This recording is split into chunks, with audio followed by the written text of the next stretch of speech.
Hello everyone. I welcome to the third lecture of Vehicle Testing and Homologation. I am Milan Trivedi, Professor at LJIET Institute of Engineering and Technology. So in the first two lectures, we had already discussed about the definition of homologation.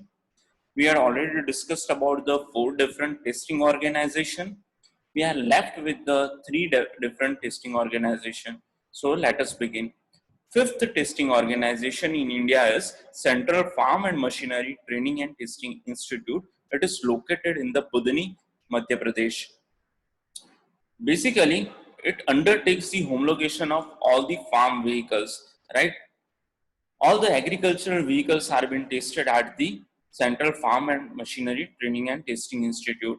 It functions under the Ministry of Agriculture and Farmers Welfare. All the agricultural vehicles, the different attachments we keep with that vehicles are being tested and certified at this Central Farm and Machinery Training Testing Institute. Right? It was considered as one of the oldest agency or organization in India, as it was established in the year 1955. They are expert in the testing of farm mechanization. Whatever the new technologies are coming across in the field of agriculture are being tested at the Central Farm Machinery Training and Testing Institute. Here I would like to explain one thing, that whenever new technologies come across, we need to even develop test rig for that particular technology, right? So these organizations are also required to be updated time to time, right? So that kind of adoptions is actually there in this particularly Central Farm Machinery Training and Testing Institute. They are actually testing all the agricultural vehicle which we are using in India. Apart from that, they are also providing training to some of the farmers in order to operate the new vehicles, in order to operate the different farm machineries.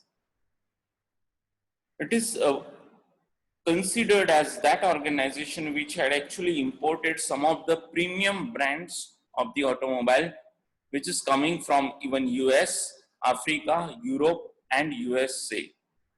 Right? Another testing organization in India, sixth one, that is Northern Region Farm and Machinery Training and Testing Institute.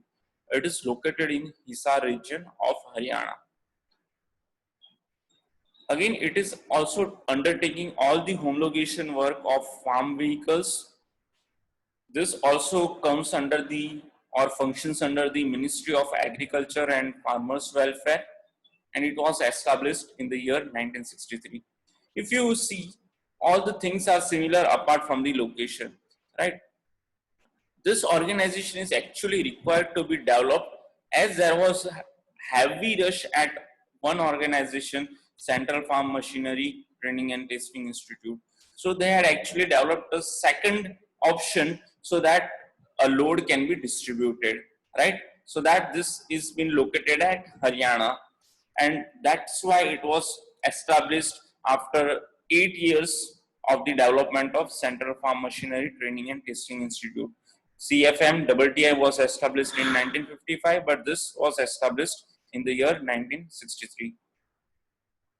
Seventh and the last testing agency in India which is doing homologation process is the International Center for Automotive Technology, right?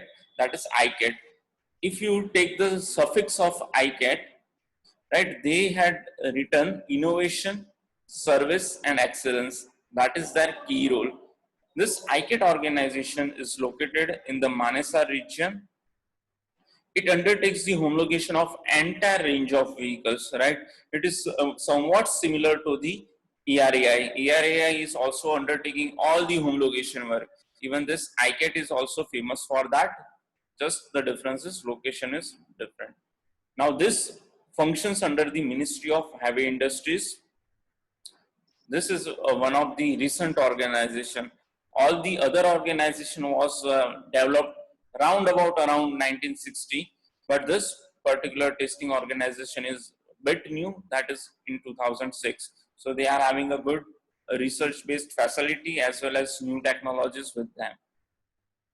The specialty of ICAT is they are involved in fatigue testing. fatigue testing is actually dealing with that at which the material fails. Another aspect, that is passive safety system testing, because there is a improvement in passive safety system nowadays. Many of the car manufacturers are actually focusing a lot on the passive safety systems, right? So that kind of system has been checked at the ICAT.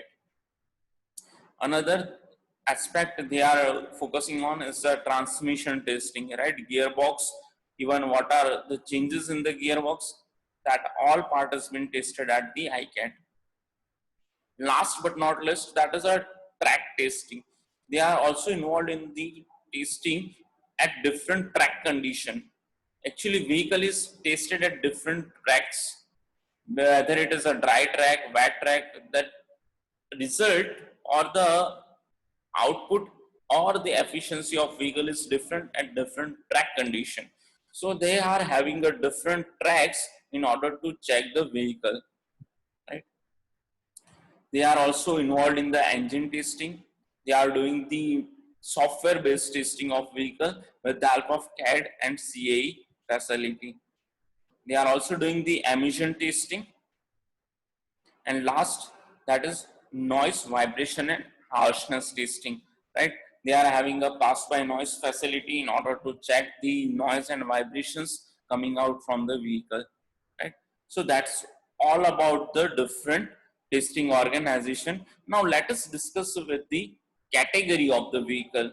Now, before starting with this particular topic, what we are familiar about the vehicle name is like that: two-wheeler, four-wheeler, goods carriage vehicle.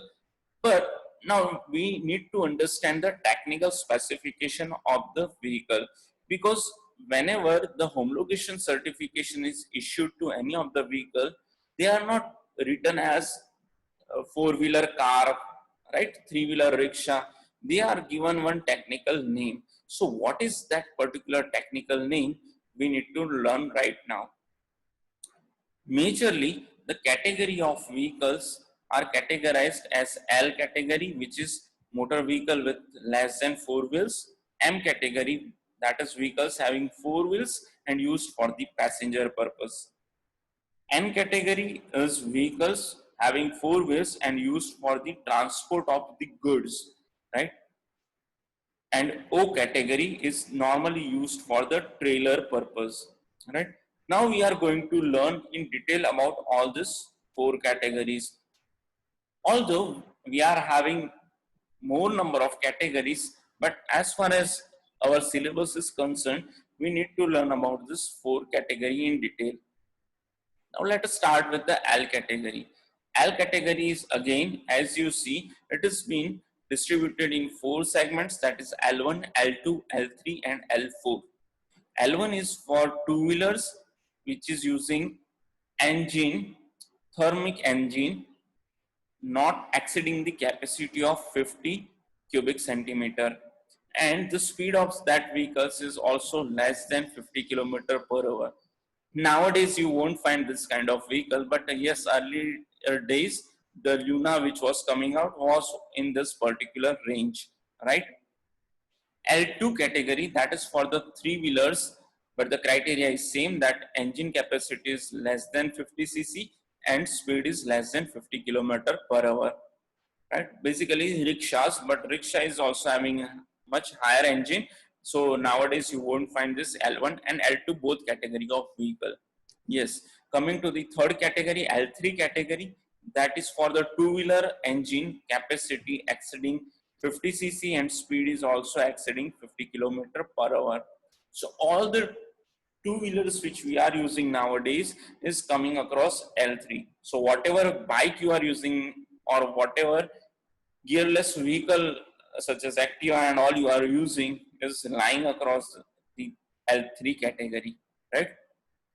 L4 category is for all the three-wheelers which is having engine capacity more than 50 cc and speed more than 50 kilometer per hour, right? So all the rickshaws are actually categorized under the L4 category. Coming to the next category, that is M category, which is specified for the vehicles having four wheels and used for the passenger purpose, right? M1 category is for the carriage of passenger with seats not more than 8 in addition to driver. So total seats of that vehicle will be 9. M2 category is for the carriage of passenger with seats more than 8 in addition to driver, but the weight of the vehicle is less than 5 tons. M3 category criteria is similar, but the weight of the vehicle is more than 5 tons, right? M2 and M3 is just differentiated in terms of gross vehicle weight. If it is less than 5 ton, then it is M2, and if it is greater than 5 ton, then it is M3. But yes, seating capacity of passenger is more than 9. The third category is N category, which is used for the vehicles having 4 wheels and used for the transport of goods. Basically, we are having the 3 different categories in this particular section. N1 category, which is used for the carriage of goods, and a maximum weight which that can carry is not more than 3.5 tons. Such a small pickup truck and van which is coming across is having less than this capacity. The best example is Tata 407, right? That all categorized under N1 category. N2 category is also used for the carriage of goods, but the weight is in between 3.5 tons to 12 tons. That is greater than 3.5 and less than 12 tons. That all categorized under the N category, N2 category.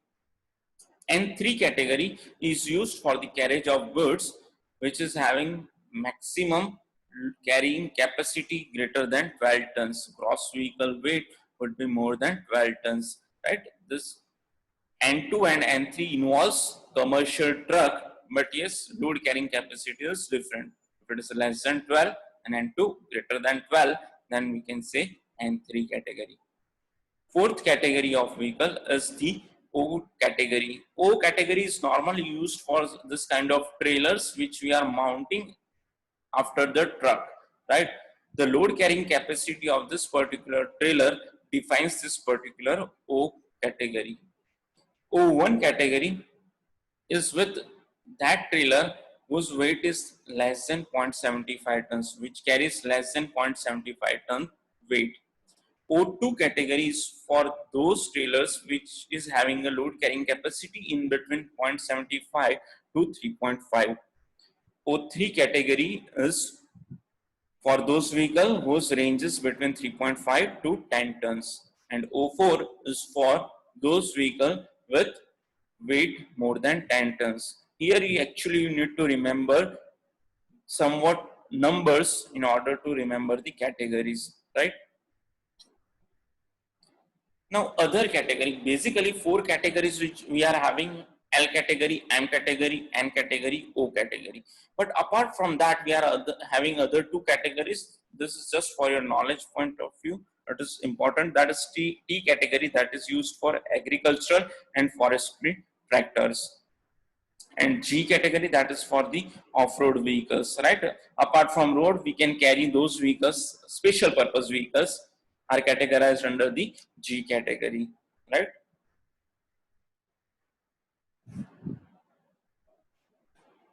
So now let us understand the hierarchy of testing, that in which order any of the vehicle need to be tested. Along with that, one more topic will be also get covered, that is type approval. Actually, type approval and hierarchy of testing is somewhat similar topic, only the question can be asked in these 2 different ways. Okay, now let us discuss about the type approval. Basically, we are having a 3 stages in the case of type approval. The first one is a component stage where the individual component are being tested. Say for example, seat of the car, tire of the car, lights which are used in the car are need to be tested first. Now, once all the components are tested, they are put into the system. Say, for example, wheel is a part of one braking system. So, it is kept in the braking system assembly. Now, we are checking at the system level. Here, whole braking system will be checked, right? Similar way, We can have a lightning system. Once you press the light button, whether this is having proper intensity or not, that has been checked at the system level. At the system level, you can check even the steering assembly, you can check even all the different kinds of suspension system, right, can be checked at the system level. Once all the systems are found okay, that is kept in the whole vehicle, which is comprising of different kind of systems such as exhaust system, support system, engine system, steering system, powertrain system, electrical system, cooling system, fuel system, brake system, that all are put together and whole vehicle has been tested. These are actually the three different stages of the vehicle testing. These are also categorized as type approval. So whenever question is asked what is the different types of type approval, and first one is component type, second one is system type, third one is whole vehicle type approval, right? Or hierarchy, then also it is similar. Last topic of first chapter, that is a conformity of production. It is just a definition. Conformity of production means whenever it passes, after passing all the tests, vehicle is allowed for the mass production. Means this particular vehicle is certified or it has been passed through the homologation process, then they are given the certificate, that is confirmation for the production, right? Then that particular vehicle is allowed for the production. That vehicle can be sold into the open market, right? So these are the topics of the first chapter. Majorly we had focused on the homologation definition, testing organizations, category of the vehicle, type approval, and lastly the conformity of the production. That's all for the first chapter introduction. Thank you very much.